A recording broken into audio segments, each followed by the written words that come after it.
a young man vanishes without a trace. His crew swears he was taken by a UFO. The police don't believe them. The entire town turns against them. But 5 days later, the impossible happens. He comes back. And the story he tells?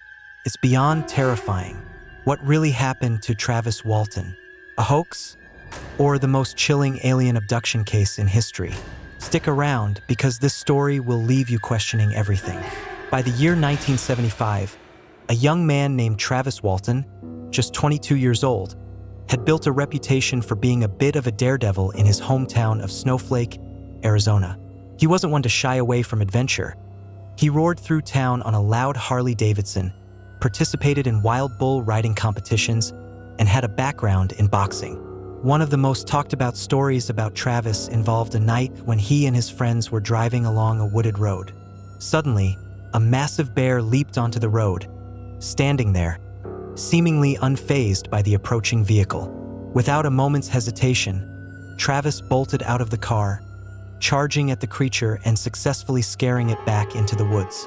In fact, he chased it so deep into the forest that his friends stood in stunned disbelief. Despite his rebellious streak, Travis was well liked by his peers. He was the kind of guy who did things his way, never conforming, yet he remained deeply respected by those who knew him. At the time, he and 6 other men worked as loggers. They were hired under contracts to clear out designated sections of forest, relying solely on chainsaws, axes, and old-fashioned manual labor. It was a tough, physically demanding job, and these men embodied the blue-collar work ethic. Logging wasn't just difficult, it was outright dangerous. Felling massive trees required skill and precision, not to mention the risks that came with operating high-powered saws. The crew's leader, Mike Rogers, made it clear that he only hired individuals who were level-headed and capable of handling such an intense line of work. These weren't the kind of men who chased after far-fetched fantasies. They were grounded, practical workers. On November 5, 1975, Mike secured a major contract to clear a vast 1,200-acre section of Sitgreaves National Forest. Knowing the scale of the task, he gathered his team, squeezed them into his only pickup truck, and warned them that they were in for long, grueling days ahead. Despite working from sunrise to sundown over 3 consecutive days, they found themselves falling behind schedule. That evening, exhausted from yet another full day of labor, the men piled back into Mike's truck and began the drive back to town. As they made their way down the narrow forest road, conversation drifted away from work. They joked about their plans for the night, trying to shake off their fatigue. But then, something unusual caught their attention. A glow emanating from within the trees to their right. At first, no one thought much of it. Perhaps it was just the moonlight filtering through the dense canopy. But as the glow intensified, they couldn't ignore it. One of the men suggested that it might be a full moon, but another, glancing out the opposite window, quickly corrected him. The moon was actually on the other side of the road. Speculation ran wild. Could it be a forest fire? But Mike, ever the pragmatic leader, pointed out that there was no smoke. That's when Travis, the fearless risk-taker of the group, suggested they drive closer to investigate. Though some of the men were uneasy, they ultimately agreed. Taking a small access road, they followed the light until they emerged into a clearing, and what they saw left them breathless. Each man, when later questioned separately, described the exact same thing. They stood before a disc-shaped craft, suspended in the air about 50 to 100 feet above the ground. Panels of lights adorned its underside, illuminating the forest below. Unlike anything they had ever seen, the object didn't move, yet it defied gravity, hovering in eerie stillness. One of the crew members, who had experience in construction, was especially fascinated. He analyzed the craft's structure and remarked on its impeccable design, an engineering marvel beyond comprehension. Travis, true to his nature, acted before thinking. Without waiting for input from his crew, he leaped out of the truck and strode toward the craft, captivated by its otherworldly presence. The others, still in shock, remained frozen in place. As Travis neared the object, his teammates' instincts kicked in, and they began yelling for him to come back. A deep, uneasy feeling settled over them, a primal fear that something wasn't right. Their warnings grew more frantic, but Travis, mesmerized, ignored them. He was only feet away from the craft when a low mechanical hum filled the air. The ship, which had been eerily still, suddenly began to rotate ever so slightly. The hum intensified. Travis was about to turn back when a blinding beam of light erupted from the craft, striking him with an unimaginable force. In an instant, he was lifted off the ground and hurled backward, landing nearly 20 feet away. The crew watched in horror. Panic overtook them, convinced that they had just witnessed something beyond comprehension, and that Travis was likely dead. They did the only thing they could think of. They fled. Mike floored the gas pedal, tearing down the dirt road as fast as the truck could carry them. Grown men, seasoned loggers accustomed to danger, now sat in utter hysteria. Tears streamed down their faces as they tried to make sense of what they had just witnessed. But then, as the initial shock subsided, Mike slammed on the brakes. The truck skidded to a halt, dust billowing around them. "We have to go back," he said, his voice resolute. "We can't just leave him." The others exchanged terrified glances. Every fiber of their being screamed at them to keep going. Yet deep down, they knew Mike was right. And so, trembling with fear, they turned around, heading back toward the spot where Travis Walton had vanished into the unknown. The idea of standing exposed in the dark, surrounded by the towering trees of Sitgreaves National Forest after witnessing something unexplainable, was unbearable. Fear gnawed at the group, but the alternative, leaving Travis behind, was even worse. Though hesitant, they knew they had no choice. Together, they climbed back into the truck, turned it around, and made the harrowing drive back to the clearing. When they arrived, their worst fears deepened. The brilliant glow that had bathed the trees was gone. The strange craft had vanished. And more disturbingly, so had Travis. Mike Rogers, usually composed under pressure, broke down. His emotions overwhelmed him. Guilt, terror, and a sickening realization that they had abandoned their friend in a moment of sheer panic. The rest of the crew stood frozen in shock, unable to believe what they were seeing, or rather, what they weren't seeing. Desperation took over. They ran through the woods, calling out Travis's name, their voices echoing into the night. They scoured the area, searching for any trace of him. Footprints, disturbed brush, anything that would indicate where he had gone. But there was nothing. It was as if he had been erased from existence. After what felt like an eternity of fruitless searching, reality set in. They had to report this. They knew how it would sound. Telling law enforcement that a flying object had blasted their friend with an unknown energy and then disappeared with him was a claim no officer would take seriously. But they had no other option. Their priority was finding Travis, no matter how ridiculous their story might seem. Mike was too distraught to speak, as were a few of the others, so when they reached the first payphone they could find, it being 1975, cell phones were decades away, it fell to Ken Peterson, one of the more level-headed members of the crew, to make the call. His voice was measured, but urgent. "We need help," he told the dispatcher. "Our friend, Travis Walton, is missing. We'll explain when you get here, but we don't know where he is." Within minutes, Sheriff Marlon Gillespie and his deputy, Ken Coplin, arrived at the small rest stop where the crew was waiting. When they pulled up, they were met with a sight that caught them off guard: 6 exhausted, visibly shaken men. Ken Peterson, the one who had made the call, started to explain, but struggled to put the events into words. He tried to stick to the facts. They had been working in the forest, finishing their shift, when something unexpected happened. Then Mike, still raw with emotion, blurted out, "We saw a UFO. A beam of light hit Travis, and then he was gone." The officers' expressions changed instantly. A long silence followed before the sheriff finally spoke. "All right," he said skeptically. "We're going to need to check your truck." It was clear that neither officer was buying the story. From their perspective, something had happened to Travis, something human. And if this was some elaborate cover-up, it wasn't a well-thought-out one. The deputies conducted a full search of the truck. They checked each of the crew members, looking for any signs of intoxication or impairment. But the results were surprising. None of them had been drinking or using substances. Whatever had happened, They weren't making it up in a drunken haze.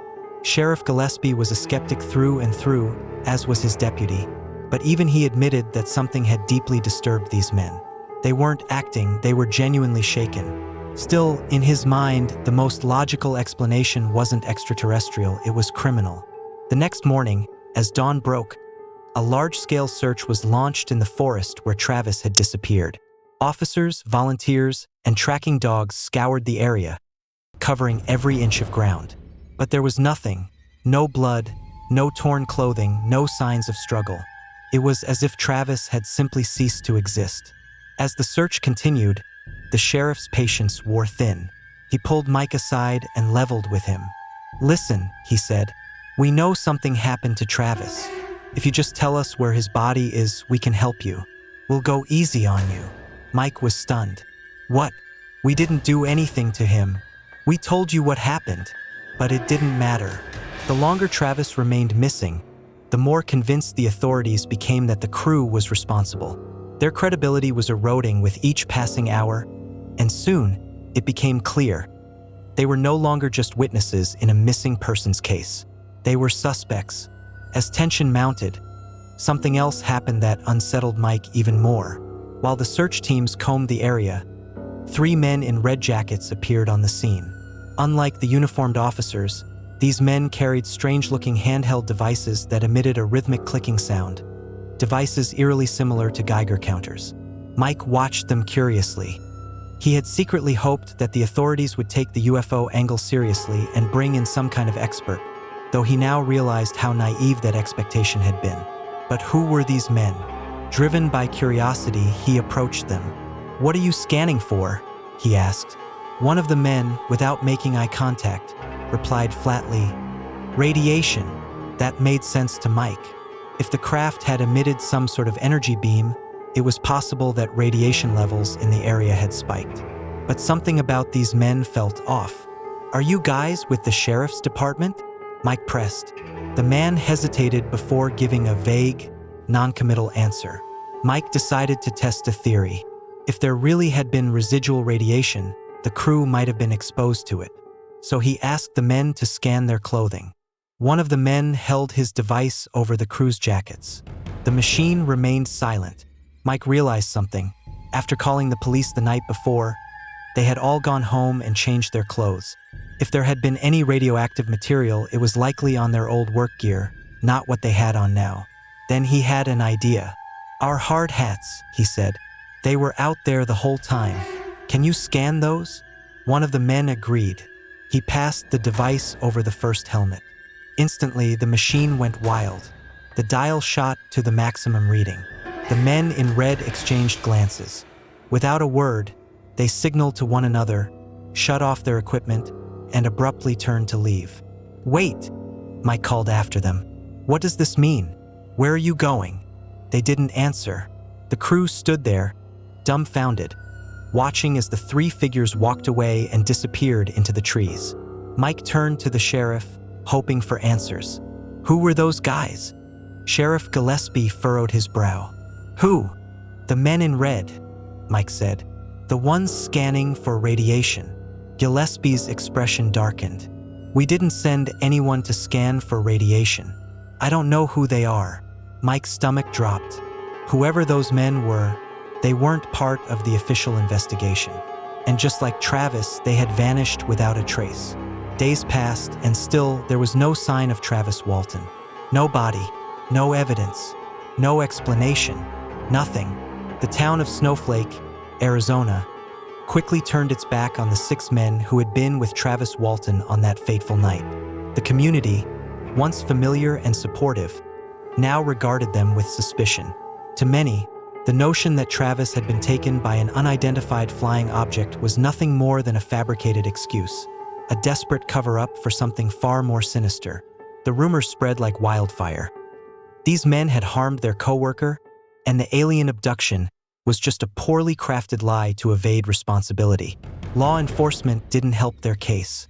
The sheriff's department, led by Marlon Gillespie and his deputy Ken Coplin, dismissed any extraterrestrial explanations outright. To them, this wasn't a supernatural event. It was a straightforward missing person case. From their perspective, the entire UFO claim was an absurd false information, and they made no effort to conceal their disdain for the story. But despite their skepticism, the case had already exploded beyond their control. National and international media outlets seized the bizarre narrative, transforming Snowflake into the epicenter of a worldwide sensation. Reporters descended on the small town, eager to uncover details about what they branded as the most shocking alien abduction story in history. The media frenzy only infuriated Gillespie and Copland further. They saw themselves as seasoned officers, not performers in some grand science fiction spectacle. Determined to put an end to what they viewed as deception, they devised a plan to force the truth into the open. Their solution: polygraph tests. They enlisted one of the country's top polygraph examiners, a professional with a near-flawless accuracy rate of 92 to 98%, to interrogate the 6 men separately. Each test spanned 2 hours, with every question designed to assess whether foul play had occurred. The results were astonishing. 5 of the 6 crew members passed with flying colors, their responses indicating no deception. The 6th test was inconclusive, not a failure, but simply not conducted effectively. The examiner, renowned for his skill, later admitted that orchestrating a collective lie on such a scale would have been nearly impossible. If this were all an elaborate ruse, at least one of them would have crumbled under pressure. Sheriff Gillespie was at a loss. He had been so certain that these men were guilty of something, that their story was a far-fetched attempt to disguise a crime.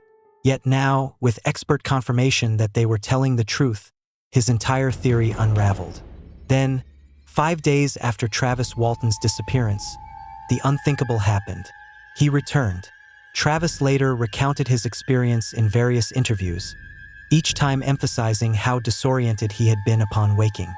He had no sense of where he was, only that he was lying on a desolate stretch of road, his body weak and his vision blurred. A heavy rain fell around him, and as he lifted his head, he was met with an unmistakable sight. A brilliant light above, eerily familiar in its structure. Struggling to process what he was seeing, he focused his gaze upward.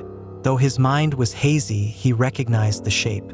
The intricate design, the mesmerizing illumination. It was the same craft he had encountered in the clearing. Before he could react, it accelerated skyward and disappeared into the night. Darkness engulfed him. Confused, dazed, and barely able to move, Travis forced himself to his feet. A wave of dizziness washed over him, but one instinct overpowered everything else. He had to find help. His body felt completely drained, but he staggered forward, desperate to locate any sign of civilization before exhaustion claimed him. Then, in the distance, he spotted salvation. A rest stop. Mustering every ounce of strength he had left, he stumbled toward it. By sheer luck, a payphone stood waiting. His fingers, trembling from fatigue, dug into his pocket, retrieving a few remaining coins. He inserted them into the slot and, with a raspy, weak voice, dialed the only number that made sense: his brother's. When the call connected, the response was immediate. Disbelief. "Who is this?" his brother asked. Travis barely had the energy to speak. "It's me," he managed to croak. "They brought me back." His brother hesitated, unwilling to accept what he was hearing. "Travis, I don't know where I am," Travis admitted, "but I think I'm in Snowflake." Within minutes, his brother arrived, eyes wide with shock. The moment he saw Travis, exhausted, unsteady, but alive, he could hardly believe it. But the strangest part? To Travis, mere moments had passed since that blinding light had struck him in the clearing. He thought it had all happened that same night. But as he sat in his brother's truck, struggling to process the situation, he noticed the troubled expression on his brother's face. "You've been gone for 5 days," his brother told him. The words hit like a freight train. Travis couldn't comprehend it. His mind went blank, his body frozen in stunned silence. The idea that nearly a week had passed, without his awareness, without his recollection, was more terrifying than anything else.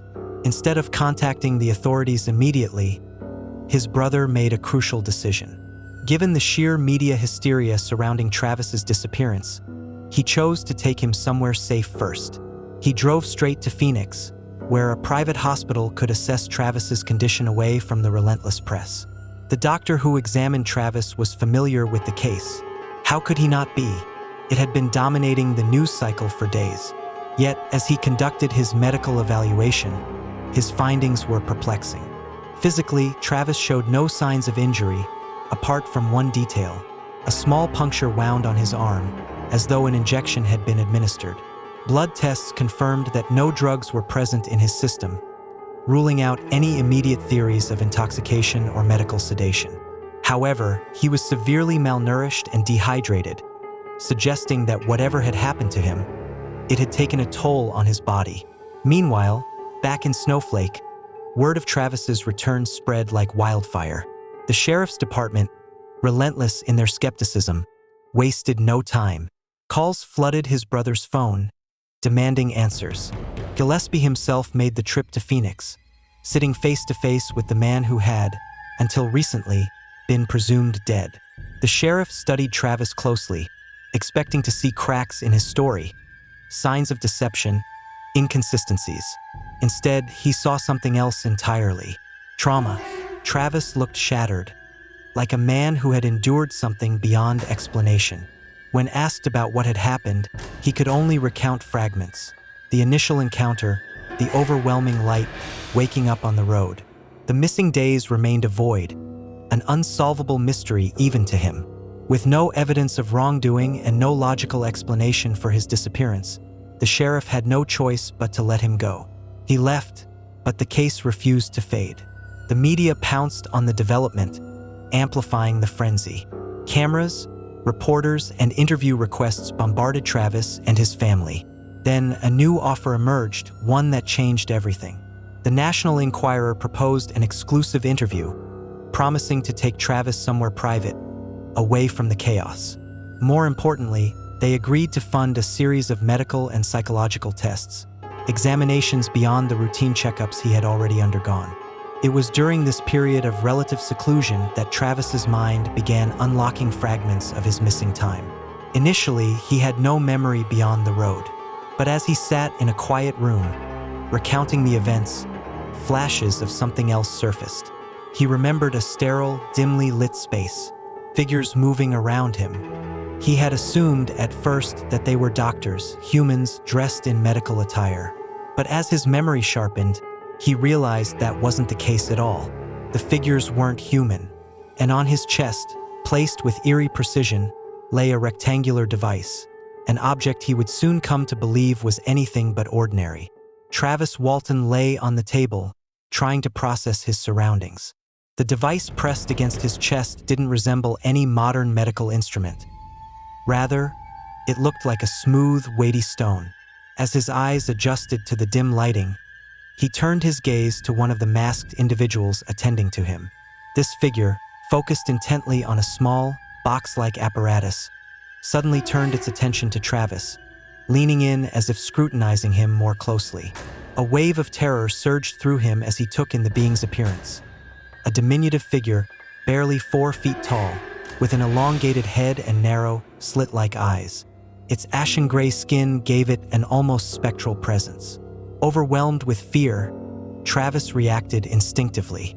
With a sudden jolt, he shoved everything off his chest, yanking out the unfamiliar cords attached to him.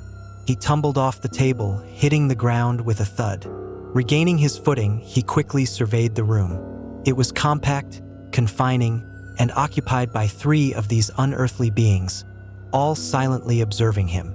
His pulse quickened as he grabbed the largest object within reach, though he had no idea what it was. Desperately, he swung it at them, his voice breaking through the silence as he shouted at them to stay back. Yet, the beings did not react with fear.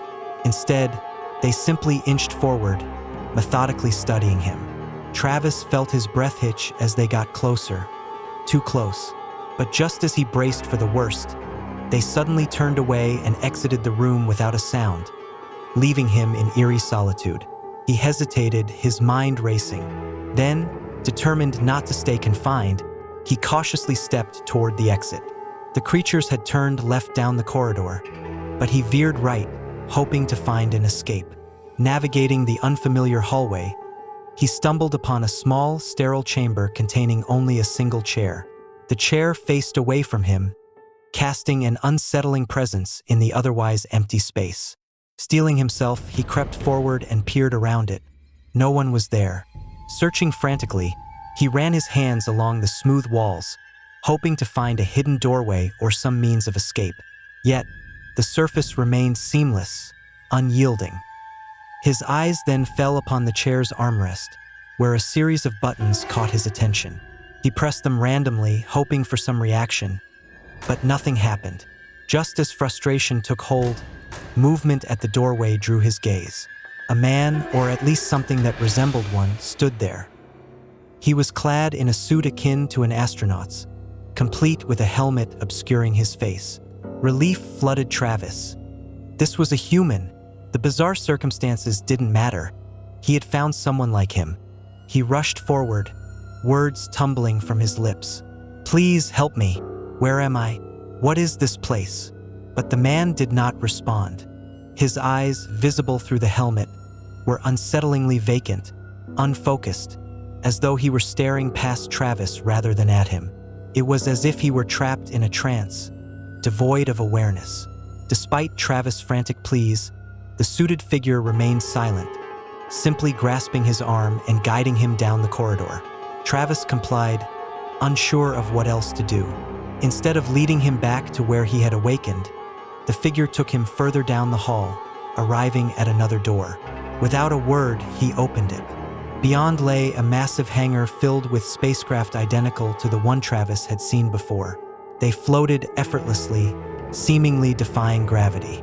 The eerie stillness of the room only intensified his disorientation. "What is this?" he asked, his voice barely above a whisper. "Are these military?" But the suited figure offered no response. They continued moving, weaving through the rows of hovering vessels.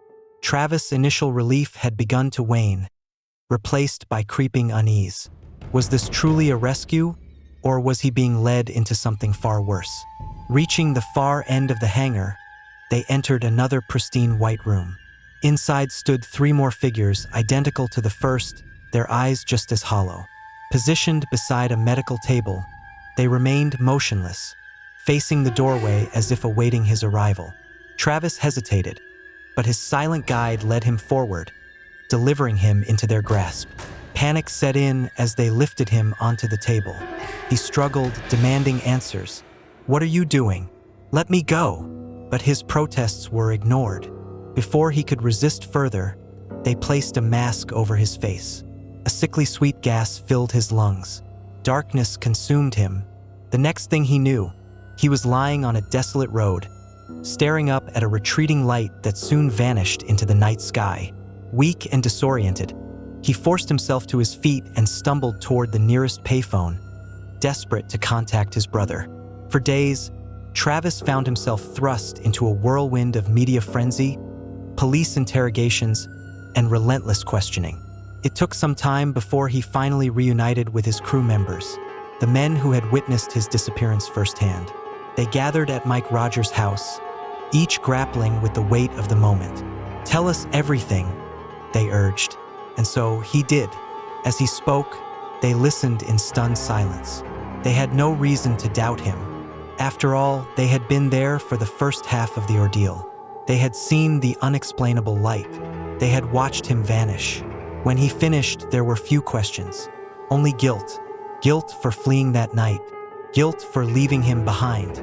"If we had just stayed," one muttered, "maybe none of this would have happened." But they would never know. The experience fractured their bond. One by one, they drifted apart, unable to relive the trauma together. Even decades later, the memory haunted them. Ken Peterson, now an older man, admitted that he still feared looking out his window at night. "I'm scared I'll see it again," he confessed, his voice breaking. Travis Walton's story remains one of the most controversial alien abduction cases in history. Some believe he was telling the truth. Others think it was a well-crafted hoax. But one thing is undeniable. Something happened in those woods that night. Something unexplainable. What do you think? Was this a real abduction or an elaborate cover-up? Let us know in the comments below. And if you love mind-blowing stories like this, hit that subscribe button and turn on notifications. More unbelievable mysteries are coming your way. You won't want to miss them.